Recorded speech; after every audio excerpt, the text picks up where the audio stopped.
A torre foi construída para resistir a bombardeiros, furacões e ao pior que o Atlântico pudesse lançar contra ela. Numa noite de janeiro de 1961, a Torre Texas 4 desabou de repente, matando os 28 homens a bordo. Desde o início, os marinheiros a chamaram de Velha Trêmula. Muitos achavam que a estrutura estava condenada desde que saiu do estaleiro. Alguns sussurravam sobre traineiras soviéticas próximas e se os segredos da Guerra Fria mantinham as tripulações a bordo após o fim da segurança. As famílias ficaram sem respostas, apenas com rumores, especulações e tristeza. A torre foi destruída pela tempestade, por falhas fatais de engenharia ou por algo muito mais secreto?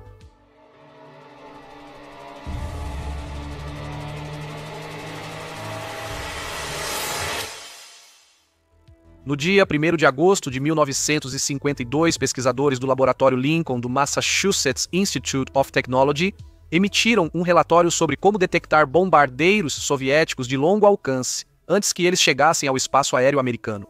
Na época, os Estados Unidos da América dependiam de uma combinação de radares em terra, aeronaves equipadas com radar e navios de patrulha da Marinha posicionados no Atlântico. Todos tinham limitações. As aeronaves só podiam voar por algumas horas.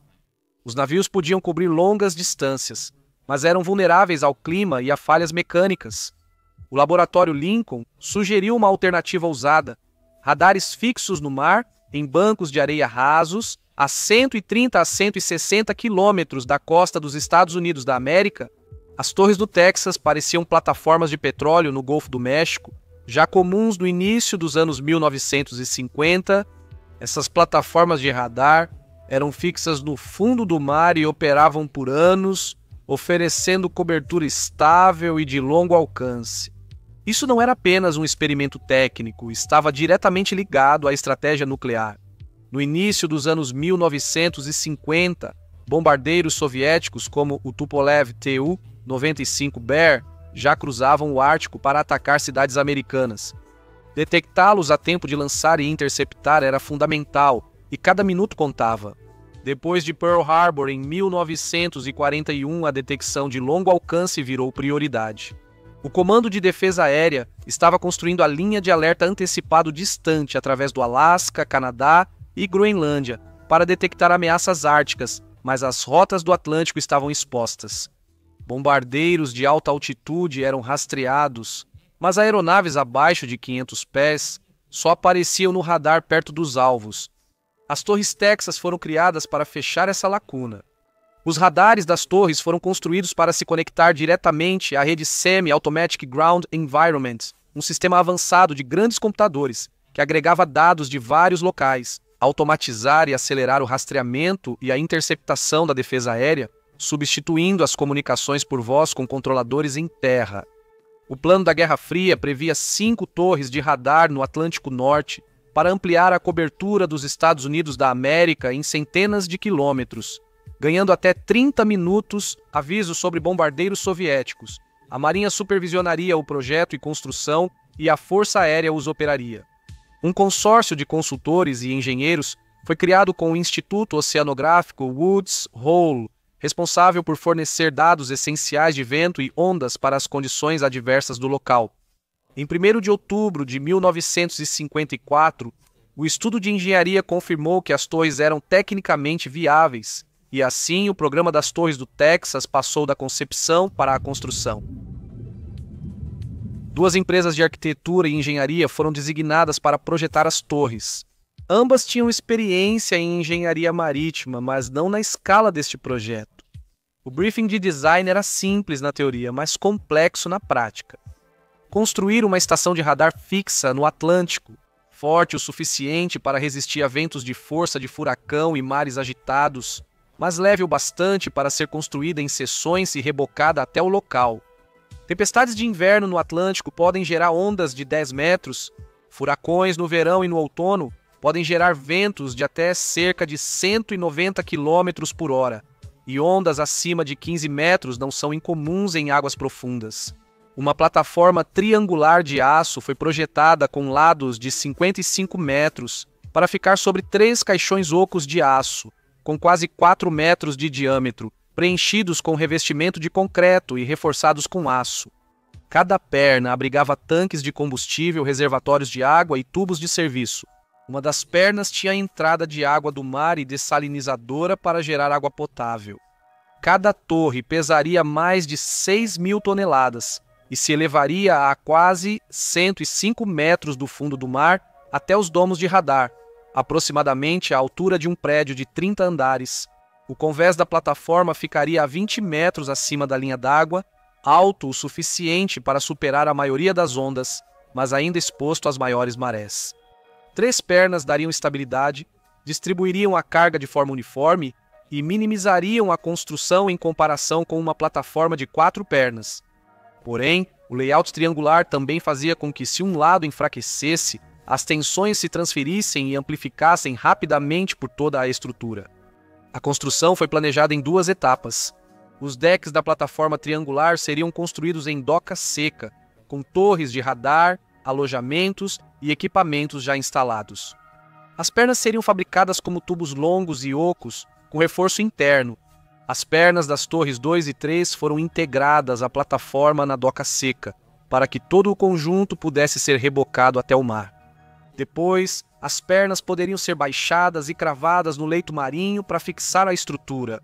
A torre 4 estaria em águas bem mais profundas, cerca de 56 metros, enquanto a torre 2 fica em 17 metros e a torre 3 em 26 metros. As torres 2 e 3 poderiam ser instaladas de modo mais simples e robusto.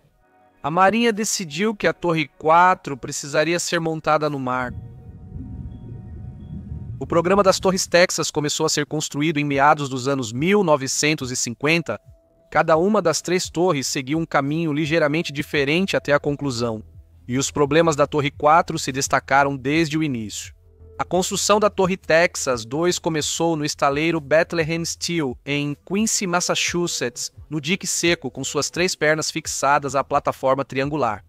Após a fabricação, toda a estrutura foi flutuada como uma unidade e rebocada para seu local, a mais de 86 milhas náuticas do Cabo Cod. As pernas foram baixadas a 17 metros de profundidade e cravadas cerca de 19 metros no leito do mar. Como as pernas estavam enterradas mais profundamente do que a altura da água, a torre tinha uma base sólida e estável.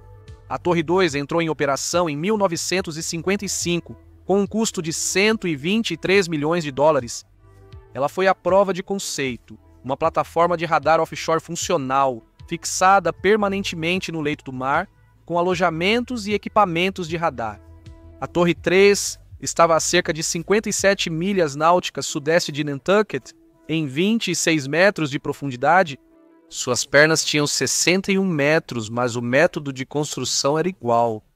Construa as pernas e a plataforma juntas em um dique seco, flutue toda a unidade e coloque-a no lugar. Foi concluída em maio de 1957 por pouco mais de 10 milhões de dólares. Suas pernas foram cravadas cerca de 18 metros no leito do mar para lhe dar uma base firme. Assim como a Torre 2 Texas, a Torre 4 era mais complicada. Ela estava a 55 milhas náuticas ao sul de Long Island e 74 ao leste de Nova Jersey na água, com quase 55 metros de profundidade, mais que o dobro das outras 2 plataformas. Essa profundidade exigia pernas bem mais longas, cerca de 77 metros.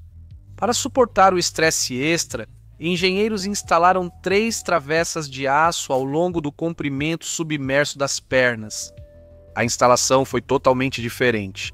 Em vez de rebocar a plataforma e as pernas como uma peça única, as pernas da Torre 4, o molde, foram levadas flutuando na horizontal e depois erguidas em forma de tripé no mar.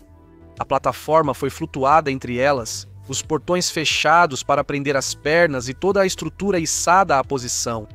Desde o início, a Torre 4 apresentou sinais de fragilidade. No reboque, em 1957, mares agitados entortaram e quebraram alguns suportes diagonais. Em vez de levar a estrutura de volta ao dique seco, a equipe tentou consertá-la no mar. Ao serem erguidas e encaixadas na plataforma, as pernas rasparam no aço e causaram amassados profundos. Com cerca de 25 centímetros de profundidade e quase 2 metros de largura, bem onde as pernas A e B estavam voltadas para a costa. O dano era visível, e havia outro problema também. As pernas estavam fixadas a apenas cerca de 5,5 metros no leito do mar. As torres 2 e 3 foram cravadas a mais de 18 metros na areia. A diferença fazia com que a fundação da Torre 4 fosse muito mais rasa e muito menos estável. No papel, parecia uma fortaleza formidável.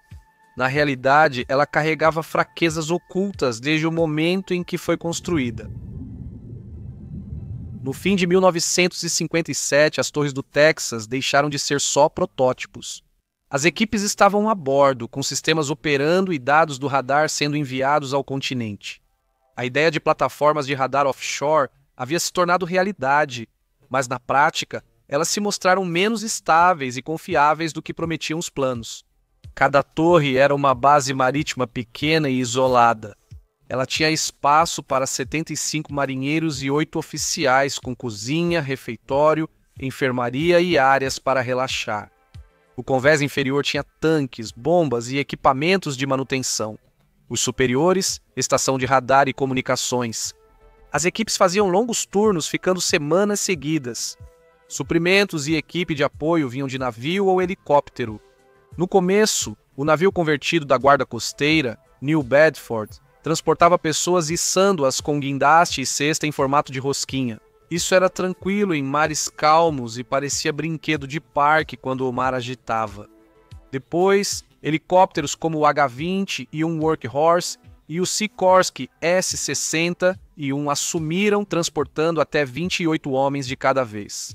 Mesmo com ambientes severos, barulhentos e vibrantes do Atlântico Norte, os marinheiros criaram rotinas. Assavam pão, faziam os ingredientes renderem nas refeições e mantinham pequenos rituais para elevar o moral no posto avançado flutuante. As torres foram construídas para expandir a cobertura do radar profundamente no Atlântico e cumpriram esse papel razoavelmente bem. Os radares conseguiam detectar grandes aeronaves como o B-47 em alta altitude a cerca de 200 milhas náuticas de distância. Mas em baixas altitudes o sistema tinha dificuldades. Aeronaves a 150 metros acima da água só eram vistas a 50 milhas náuticas. Isso deixava um ponto cego sério para ataques de bombardeiros em baixa altitude, justamente o tipo de ameaça que as torres deveriam impedir. Aeronaves de alerta antecipado ainda precisavam patrulhar e cobrir o que as torres não conseguiam enxergar. Mesmo quando os radares funcionavam, levar os dados de volta para a costa era outro desafio.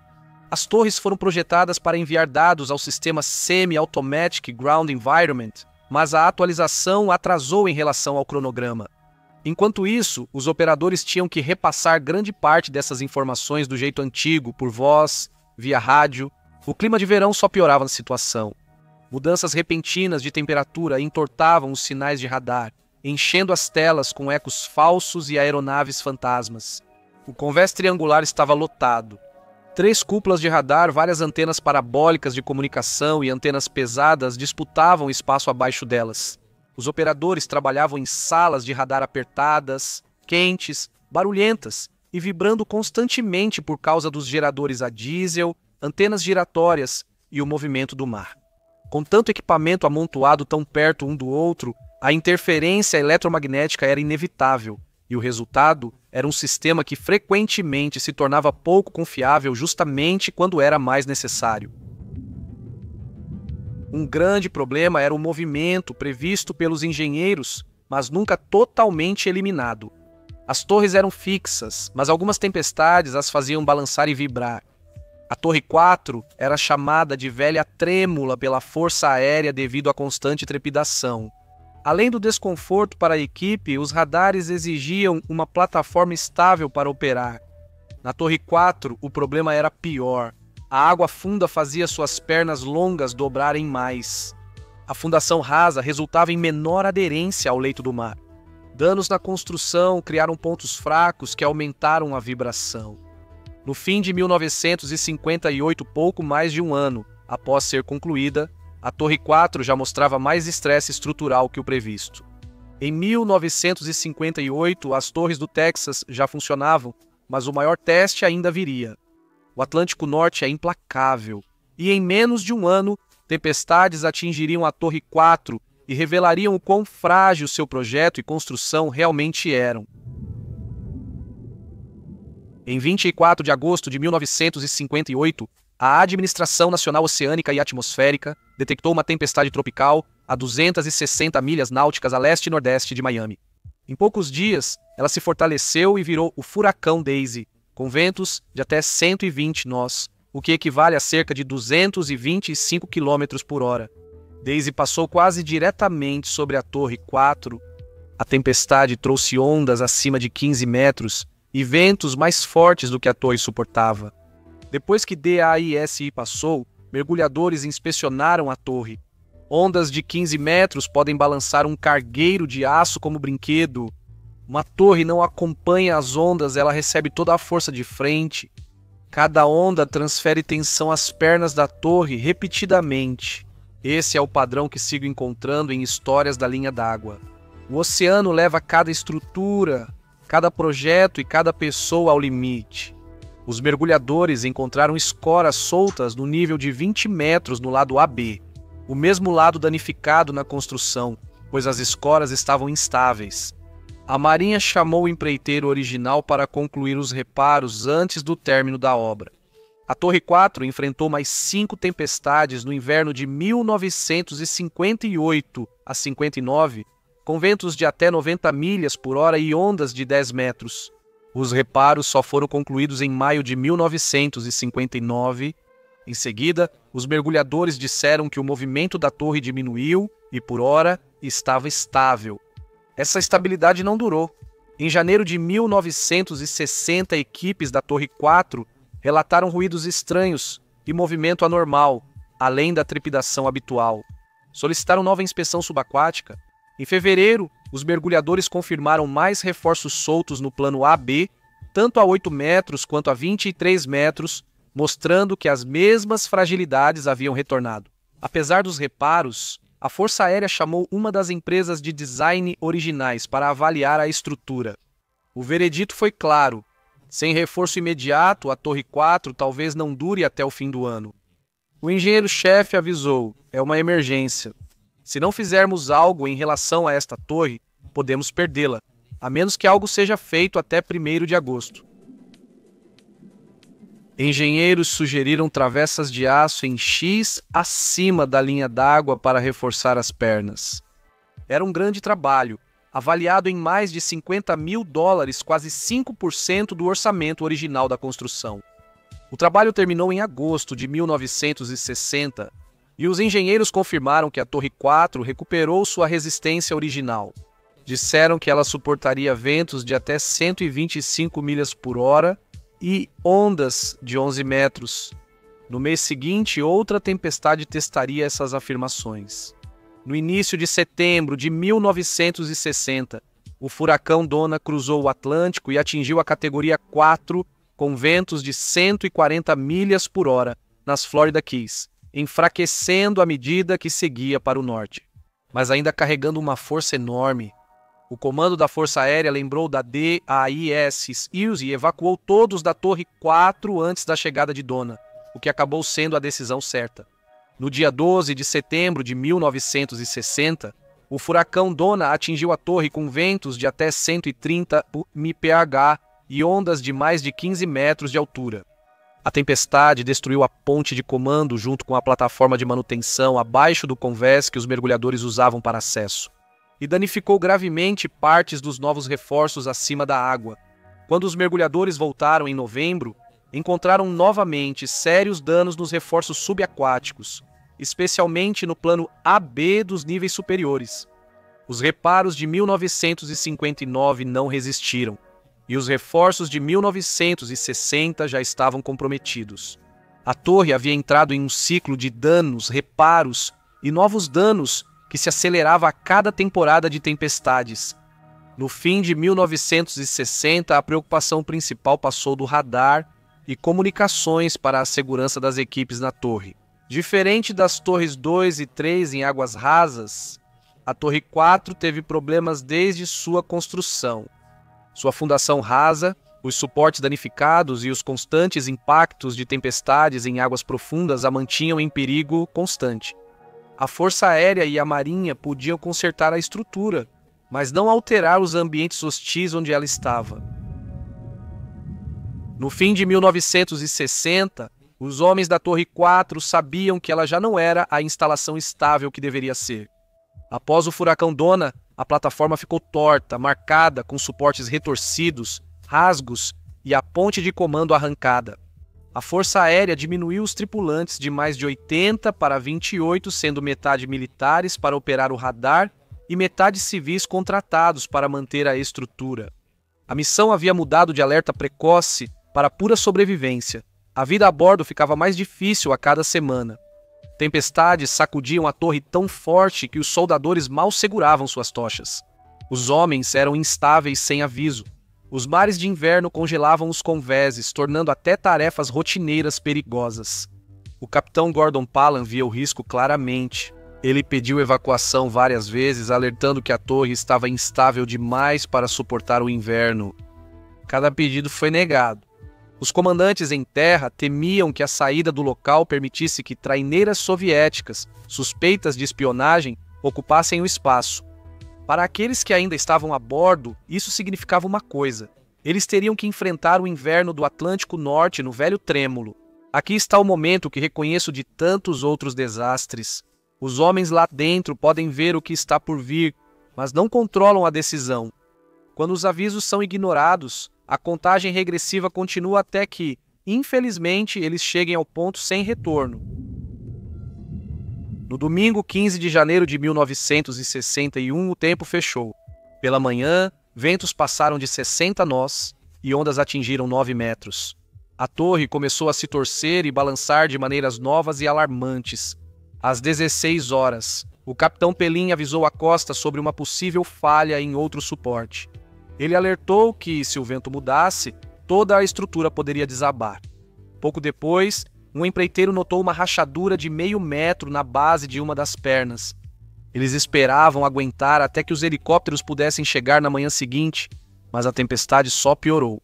Ao anoitecer, as ondas já passavam de 11 metros de altura e os ventos ultrapassavam 85 nós. O capitão Pelin ligou pela última vez para a esposa, avisando que o navio de guerra dos Estados Unidos, WASP, estava a caminho. Às 19h15, o contratado Henry Schutz transmitiu suas últimas palavras pelo rádio. Minha próxima ligação será do WASP ou do mar. Essas palavras são arrepiantes, mostram certeza, não pânico. Quando um homem diz isso é porque avaliou e achou as chances insuficientes. Não é medo, mas resignação. O reconhecimento de que a vontade humana e a engenharia chegaram ao limite. As palavras dele são mais veredito que mensagem. Mostra como os homens a bordo entenderam a inevitabilidade do que viria antes mesmo do oceano deixar isso claro. 5 minutos depois, o ponto no radar da Torre 4 desapareceu da tela do Qatar New Bedford. Quando a tripulação olhou para o horizonte, a torre havia sumido, engolida pelo Atlântico. Quando a Torre 4 sumiu do radar, a resposta foi rápida, mas as condições brutais que derrubaram a plataforma dificultaram o resgate. O Qatar New Bedford, já na estação, comunicou por rádio que a Texas 4 havia virado. Outras unidades da Marinha correram para a área e, em poucas horas, 5 navios estavam no mar. O porta-aviões navio de guerra dos Estados Unidos, WASP, e os contratorpedeiros F.T. Barry, Norris, Lloyd, Thomas e McCaffrey. O clima tornou seus esforços quase inúteis, com ventos ainda acima de 80 nós o mar ainda subindo e visibilidade ruim. Operações de helicóptero no navio de guerra dos Estados Unidos WASP foram adiadas. Quando as condições melhoraram um pouco, o navio procurou no local onde a torre havia estado. Quase nada restou na superfície. As equipes encontraram um pequeno barco a motor destruído, um colchão flutuante e destroços espalhados. Uma grande mancha de diesel, óleo e gasolina cobria o mar, mas nenhuma parte da plataforma aparecia acima das ondas. Inicialmente, questionava-se se alguém sobreviveu na estrutura submersa. Submarinistas e mergulhadores conheciam casos de bolsões de ar mantendo pessoas vivas por horas em naufrágios. O contratorpedeiro McCaffrey captou um leve som metálico no sonar, sugerindo que algo ou alguém ainda poderia estar vivo. Mergulhadores da marinha das equipes de águas rasas entraram, mesmo com o risco de atuar perto de uma estrutura de aço de 7.000 toneladas que desabou. A realidade é que o clima afeta principalmente a superfície, e quanto mais fundo um mergulhador desce, menos ele sente a tempestade. Eles encontraram os destroços quase intactos, deitados paralelamente à superfície com bordas irregulares a apenas 6 metros abaixo da linha d'água. As condições na profundidade eram perigosas demais. Grandes vigas retorcidas, destroços instáveis e o risco de desabamento tornavam qualquer busca impossível. Mergulhadores civis foram chamados ao WASP para ajudar, mas também não acharam um jeito seguro de explorar o interior. No final, não houve sobreviventes. No dia 16 de janeiro, helicópteros encontraram um corpo flutuando próximo aos destroços. Ele foi resgatado por McCaffrey e identificado como um sargento-mestre da Força Aérea. Outro corpo foi visto, mas se perdeu antes do resgate. Apesar das buscas, nenhum outro resto mortal foi achado.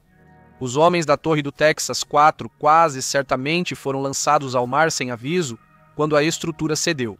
Com frio intenso e ventos de 85, nós seria impossível sobreviver em mar aberto. Por mais de alguns minutos, os mergulhadores continuaram inspecionando os destroços e encontraram as 3 bases ainda cravadas no fundo do mar.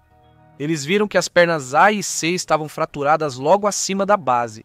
Eles também viram que a perna B se curvou perto da base sem se quebrar. Isso mostrou que as pernas cederam nos pontos mais frágeis, resultado de anos de danos e da força da tempestade de janeiro. Os 28 homens da Torre 4 foram oficialmente declarados desaparecidos no mar.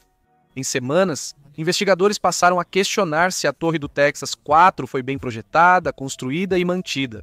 No dia 3 de maio de 1961, o Subcomitê de Investigação de Prontidão do Senado realizou audiências públicas em Washington e convocou engenheiros da Marinha, oficiais da Força Aérea, empreiteiros, mergulhadores e projetistas. As testemunhas mostraram que a Torre 4 não era como as Torres 2 e 3, porque suas pernas estavam embutidas apenas cerca de 55 metros em vez dos 18 metros das outras torres, o que a deixava menos estável. Os registros indicaram danos na construção, como amassados de 25 centímetros nas pernas AB e suportes quebrados antes da conclusão da torre. Os suportes subaquáticos usavam conexões por pinos com tolerâncias excessivas, que afrouxavam após tempestades, e um empreiteiro foi totalmente contra esse uso. Após as tempestades, os reparos seguiram focados no lado AB voltado para a costa já danificado desde o início. Havia discordância sobre o contraventamento em X acima da água de 1960. Alguns achavam que aumentava tensões e alavancagem das ondas nas fundações, outros defendiam que restaurava a rigidez necessária. Os investigadores concluíram que o colapso ocorreu devido às rachaduras nos suportes e contraventamentos, agravadas pelo mar agitado. O capitão da Marinha Elbers concordou, afirmando que as ondas superaram o que a estrutura suportava e que os padrões deveriam ter sido mais rigorosos. O estudo investigou por que as equipes ficaram na torre após vários avisos de evacuação. Capitão Gordon Pellin podia ordenar a evacuação de emergência, mas, com as tempestades, não foi possível retirar as pessoas. Negaram seus pedidos para retirar as equipes antes das tempestades. Líderes da Força Aérea temiam que uma torre vazia atraísse traineiras soviéticas e mantiveram a missão do radar ativa, mesmo que mísseis balísticos intercontinentais já reduzissem seu valor. Parece que a segurança foi colocada na balança contra a estratégia, e a estratégia venceu, o que é um padrão que tenho visto em todas as histórias deste canal. Decisões em reuniões por custo, orgulho ou estratégia podem persistir em documentos por décadas, mas no mar desmoronam rapidamente. Dessa vez, o preço foi a própria torre e as vidas que ela abrigava.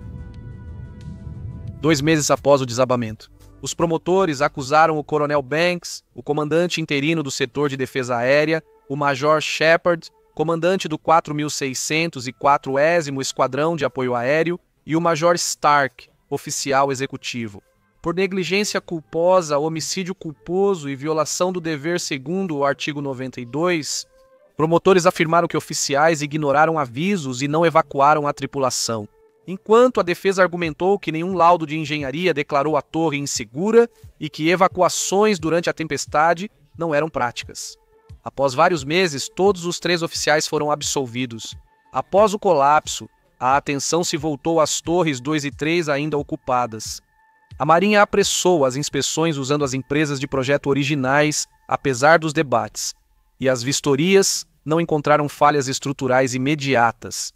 A Força Aérea instalou cápsulas de escape para 7 homens, com suprimentos para 15 dias, mas nunca foram testadas em situações reais. Ainda assim, as pessoas já não confiavam no programa. Em 1962, aeronaves de patrulha com radar de longo alcance tornaram as torres fixas obsoletas. A crise dos mísseis de Cuba, em 1962, mostrou que a ameaça principal eram os mísseis de longo alcance, não os bombardeiros. Em 1963, a Força Aérea dos Estados Unidos da América ordenou o fechamento das torres do Texas. A Torre 2 foi desativada em janeiro de 1963. Suas pernas foram explodidas e a plataforma afundou, em vez de flutuar como planejado. A Torre 3 foi desativada em março de 1963, com precauções extras. E em 1964, as equipes cortaram suas pernas e flutuaram a plataforma até a costa para desmontagem. Em agosto de 1964, o programa das Torres do Texas estava oficialmente encerrado.